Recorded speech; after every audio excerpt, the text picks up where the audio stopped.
Morning, my friends. Wiggle here.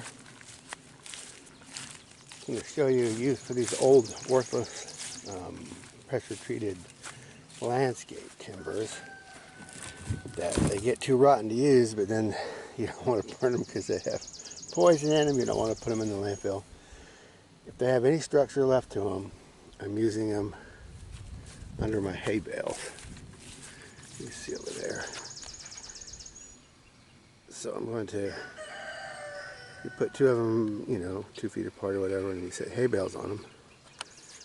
And a few hay storage tips. Those are too close. They're not supposed to be touching. That's not good. Even this gaps, you need maybe 8 to 12 inch straight gap between them. Not too much, because when you tarp it, the rain will push the tarp down. So you want to keep a narrow gap, but not too narrow. You want to have ventilation. So get it off the ground a little bit if you can. You'll save more hay if you get it just even a little off the ground. It won't soak in quite so much. And then when you tarp it, just tarp it halfway. Tarp it down around the round here. But leave the bottom half. So you would just tarp the top half of the bale. And do them one at a time. That way you don't get those little valleys where the water will get in there. So you have your tarp specifically made hay size. I use billboard vinyl, old billboard vinyl. Best tarps for the money. And they're pretty heavy. So you get them, and then that way your hay can breathe, but yet when it rains it's not soaking in. So you're going to get more life out of it by getting a little off the ground and tarping it. That's if you don't have a barn and all that. But keep the hay looking more like this and less like that. Now that was sitting on the ground. We rolled it up because we needed to get through here with the trailer. You need to leave a lane. Yes, when you stack your hay, leave a lane if you need to get in behind or whatever. So I'm gonna walk you over and show you the rest. Well, I can give you from here. You see those arches? Those are made out of cattle panels. And they're going to be a giant tunnel to hold tomatoes. So I'm going to walk over there and show you. So here I am. I wanted to give a brief commentary. These are overwintered leggy tomatoes that I went through the trouble of holding all winter. So you can see, now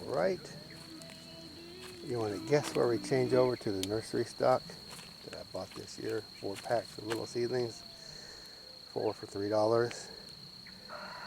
That's those. Planted at the same time, and they were even smaller. So I have to admit I didn't do a great job of taking care of them over the winter, but they survived. I did a good enough job to keep them alive. But to me, the amount of attention and labor it took to get that done, I'm just going to stop trying to overwinter peppers and onion, tomatoes. I'm going to just start buying them and planting them. Too much work. So here we are with the beautiful nursery stock. It has suckers on it. Haven't done any of that yet. So we're going to train them up the fence. And then here is one of our arches. So this is a cattle panel cut into 3 parts. Now you can use a grinder, a hacksaw. I suggest even a somewhat small set of bolt cutters will do the job. So we tried to leave 3, 1, 2, 3. Then we cut it in the middle. 1, 2, 3, cut it. And there is a way to cut this and alternate back and forth without having all these tips. You'd have a square here, you'd skip, have a square, and then it'll be square on the other piece. There's a way to cut that.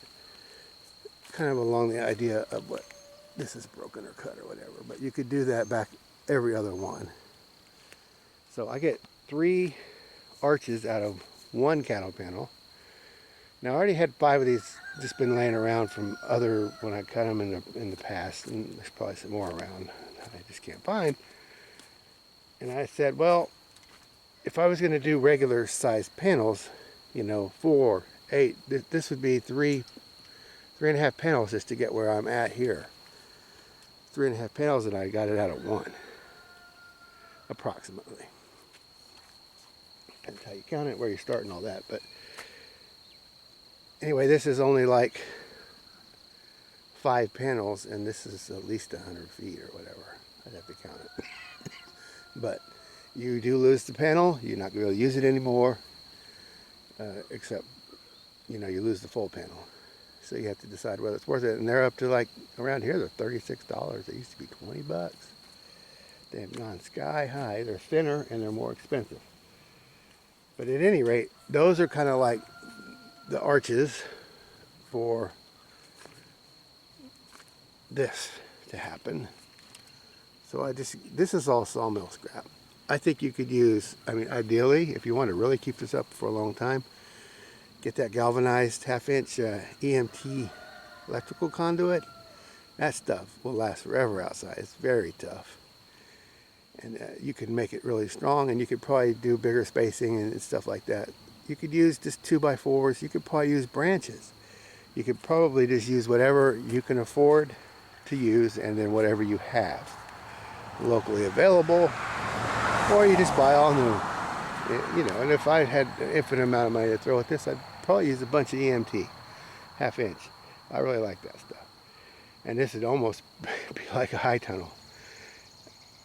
It is kind of wimpy looking, but I mean, it's, when you shake it, it's basically as strong as that T-post lets it be.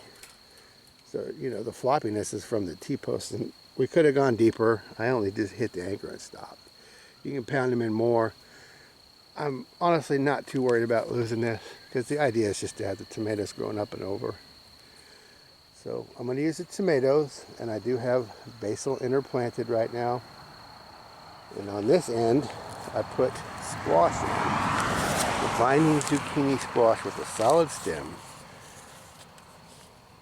called the climbing zucchini, Tromboncino. So, let's keep trying to say thrombosis. Tromboncino. Anyway, it doesn't, vine borders won't kill it, which is excellent. It's similar to butternut squash, but it climbs. So I'm going to put it on this side.